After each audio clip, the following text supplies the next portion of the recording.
Okay. Kill the fan now so we can actually hear stuff. So,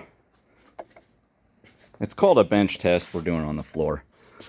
Essentially, I've got the jump box hooked up to the point on the starter where the positive battery cable hooks up. I've got my little jumper wire here that I'm going to jumper the connection, and that's essentially what happens when you turn the key. And I've got the starter oriented so that you should be able to see this gear right here engages your flex plate, flywheel if you have a manual transmission, but it's going to kick out. That's at least from the previous test. Now this is the factory original starter that went bad. When this kicks out, that's typically the click bit here. So I just turn my jump box on and jumper it with the wire. Boom. You can see it kicked out. That's the click noise you hear.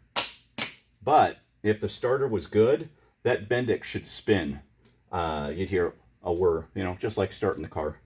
Anyway, so I'll show you the setup I have on the car now to test it.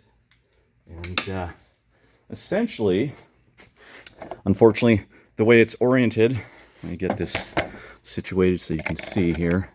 The way it's oriented, you won't be able to see the Bendix at all. In fact, I'm hoping I can get this up high enough in the proper angle so you can see the starter. So, the starter does mount underneath the intake manifold. It's the shiny new aluminum right there.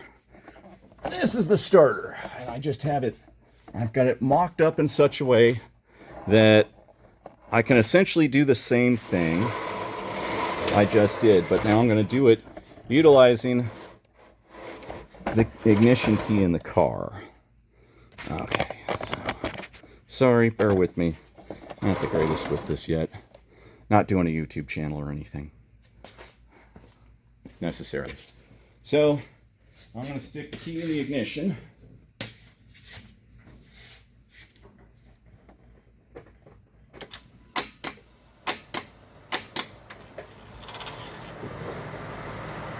And then the fans like to kick on. But that's in the car, it's not working. The other day when I had it out, I did the same bench test and it worked that time. Put it back in the car and it didn't want to work. So I will stop this for now, or pause it for now, and with the magic of camera, we'll swap things around a bit. Gotta turn the fan off. Okay, we're back.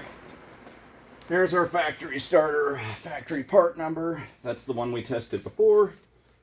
Here is the replacement. So I've done the exact same thing. Jumper wire on it. One thing I will note is I use my handy dandy multimeter here to verify connection voltage. That battery is a good battery. It has 12 full volts on it. Now the jump box, I just checked it. It actually showed 13 volts, one more volt. Not going to hurt anything, of course, but might give it just a little extra juice. Do note that it did not spin. It sounded like the Bendix kicked out, but we didn't hear it spin. So let's see what happens now. Last time I checked this, it worked just fine. And then I put it in the car, and yeah, well, anyway. So here we go. Is it 1 volt that makes the difference? Seems kind of kooky to me. But that's what it's supposed to do. It's just not doing it in the car. And everything so far is checked out good. The only other thing I can think of, even though the battery says 12 volts, I'll just go ahead and try again tomorrow. I'll put it on a trickle charger overnight just to double, triple check and put this back in the car and we can try it again. Why not? It's research at this point. Okay.